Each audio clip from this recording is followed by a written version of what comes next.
Been hanging out with Barry at practice all week. He's here in Spain as well. What's up, dude? How are you?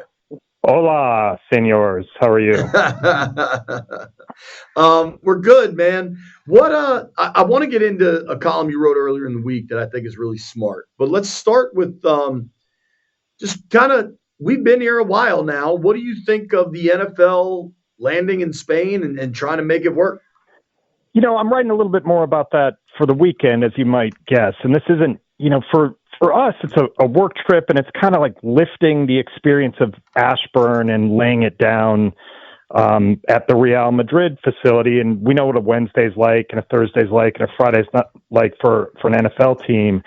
But the more you kind of go through this, you realize, and I don't say this in a negative way, but these two teams are the latest pawns in the NFL's kind of vision to globalize their sport. There's money to be made all over the world.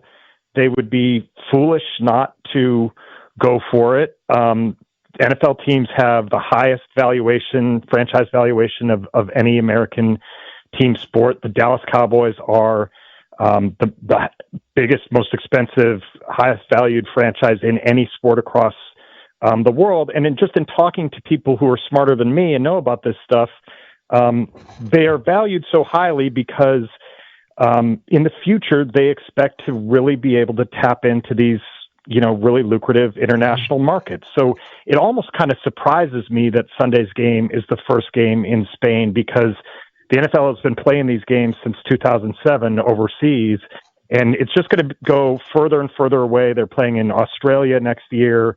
And it's an attempt by the league to make sure they can make money everywhere that money can be made.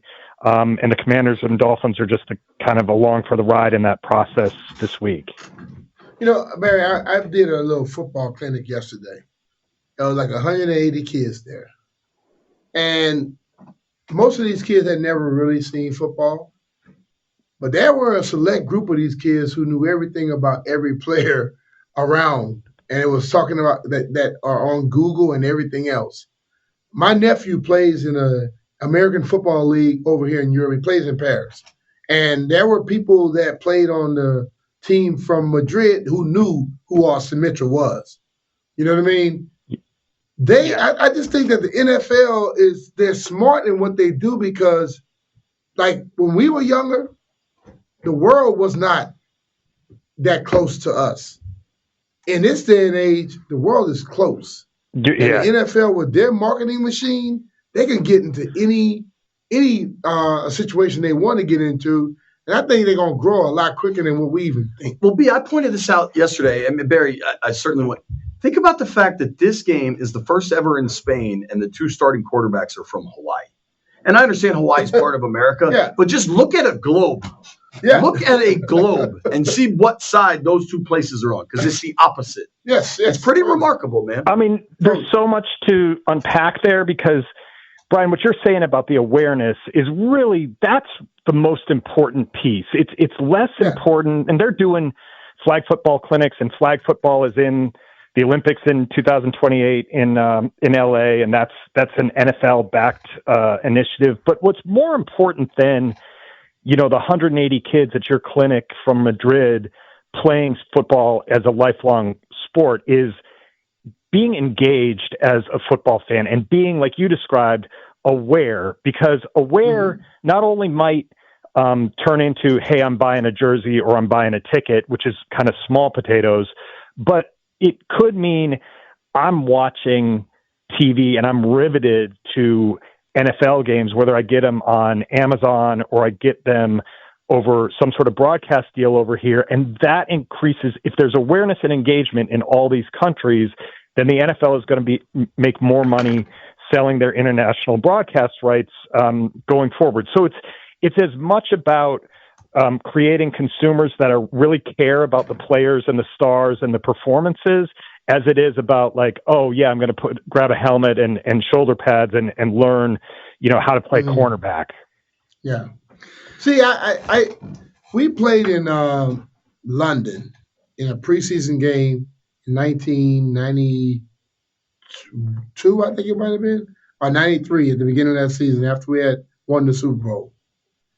There were people telling me then that they watch us at like early in the morning and all this type of stuff.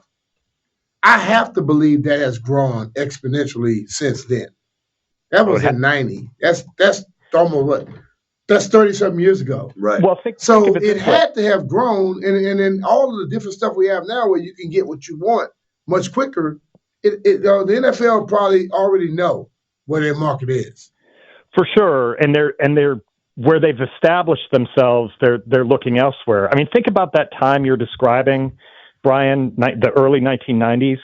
Yes. Ahead of the NFL in global expansion was the NBA. And the NBA built that on the back of the dream team in the 1992 Barcelona Olympics, the kind of the best, most marquee basketball team ever created. Think about that era and how far superior the U.S. was when they put their best on best. That was coming off the 88 games when it was the last one to use college players, and John Thompson's team couldn't win gold in 88. 92, you get Jordan, Bird, Magic, and the rest of them, and that becomes an amazing marketing tool that helped make basketball a truly global game. And if you don't think it's a truly global game, I just was looking at this for this piece I was writing, like it would have been absurd to think in the mid 80s that, the NBA MVP would be from some other country.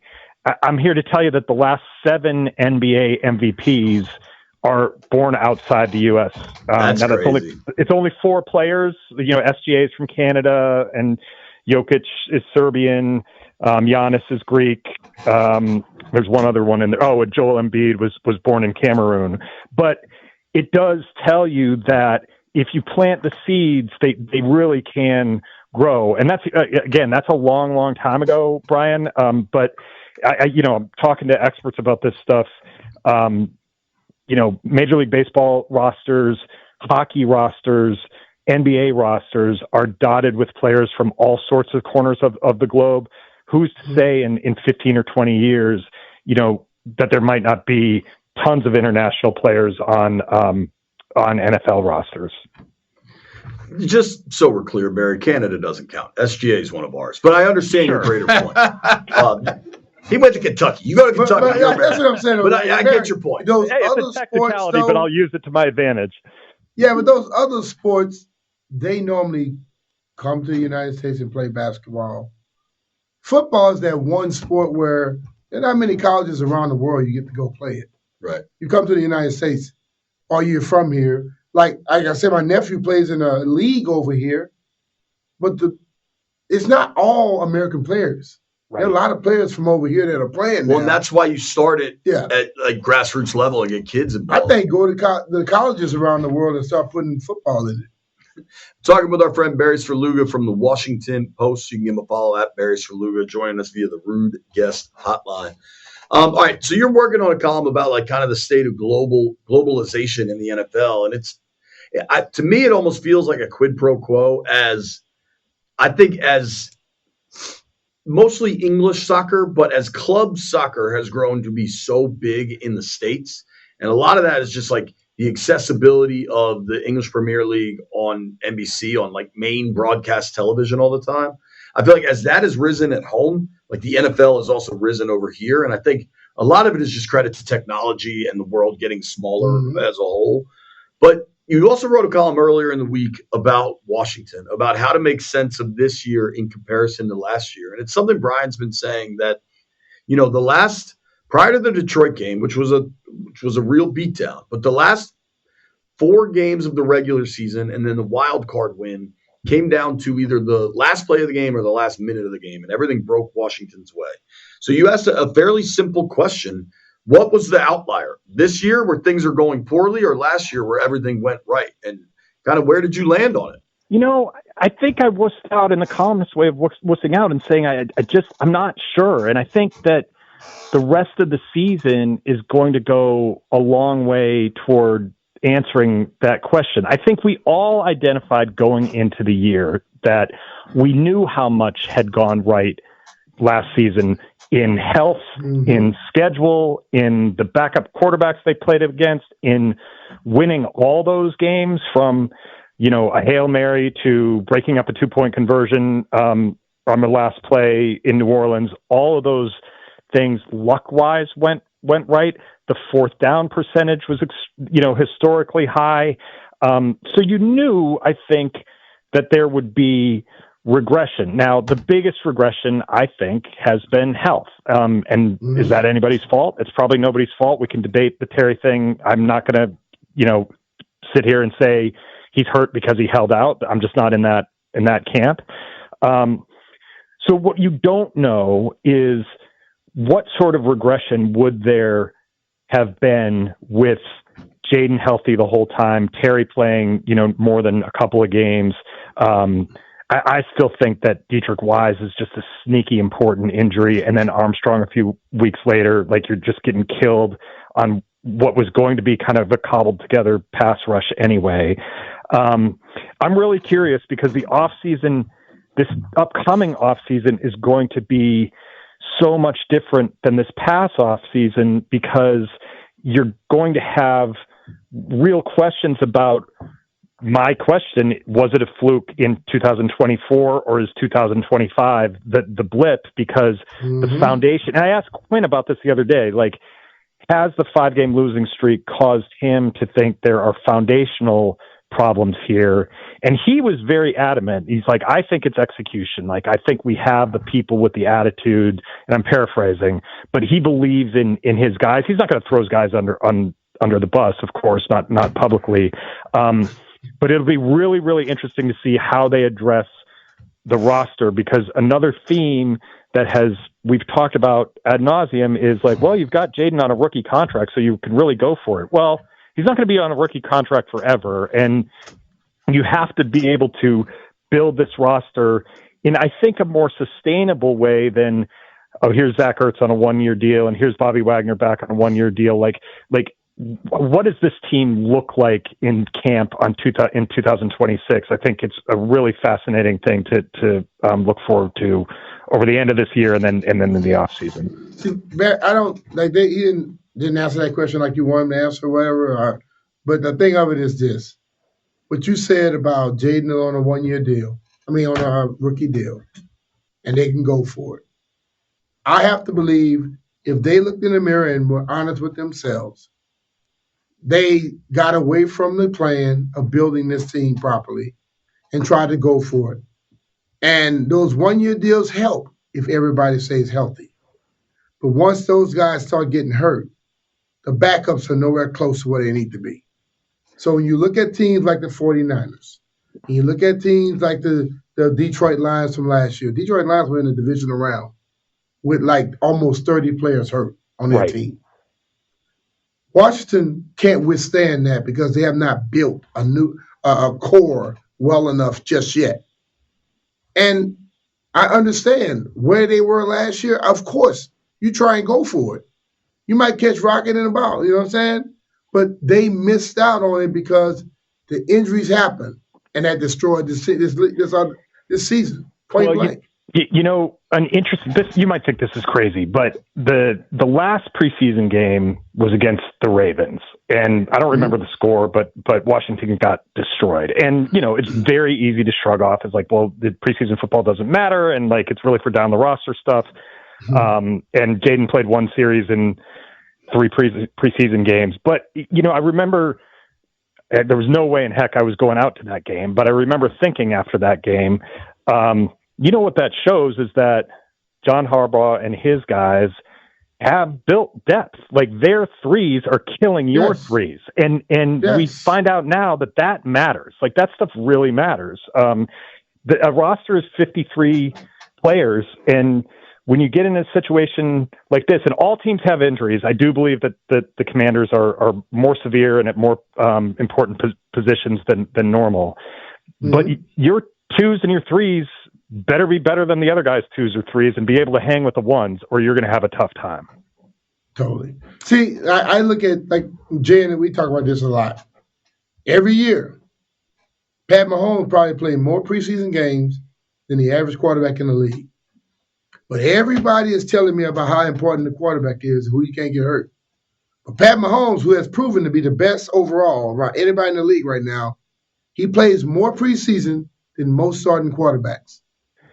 Is it just by coincidence that they're always there at the end? Or so what? I think it's one of the great questions of the offseason will be, hey, Dan, are you going to change your approach to preseason? Because that was day camp. Like, that was fun and games for the most part. And that's not, Brian, I think, just in participation in those preseason games, which I think probably needs adjustment, but also in, how many padded hitting practices did you have? How much were you going full speed playing real football? I mean, it's amazing that we're in November of what was supposed to be a super promising season and exciting and where everything is out there for this team to achieve and legitimately wondering about preparation for next year, because it really feels like something needs to change. Better prepared for the season, keep players healthy. It'll be really interesting to see how the coaching staff handle all that. Talking with our friend Barry Svrluga from the Washington Post here on the Rude Guest Hotline. So, Barry, unfortunately, when you get to this point in what looks like a lost season, they're not going to the playoffs. We're not talking about, how do they match up if they get the 3 or the 4 seed, right? You kind of lose sight of the week to week in a lot of ways, and especially this week because we're in Europe and there's just so much sideshow going on. Mm-hmm. But for the actual game Sunday, for a pair of 3-7 teams, what do you think happens? I mean, you got to hope Johnny Newton is not going to get run over in the run game. That front line is pretty decimated. Deron Payne's not playing because of the suspension, and the Dolphins actually can run the ball. I'm disappointed that Jaden can't play in this game, not because anything against Marcus Mariota, who's such a consummate professional and probably is one of the better backups in the league. But I just, when Jaden plays, you still have the possibility. You feel like anything's possible. Like, he hasn't been at his best this year. He has not gotten into a rhythm. He hasn't had the wow factor that he did almost every week last year, but he's still the guy. And when the guy is out of your lineup, it just ratchets everything down a little bit. Like the game, just thinking about the game, JP, the X's and O's, like who's gonna win, who's gonna lose. Like, it's just less exciting for me to think about with Jaden not in the lineup. I don't know if that's just kind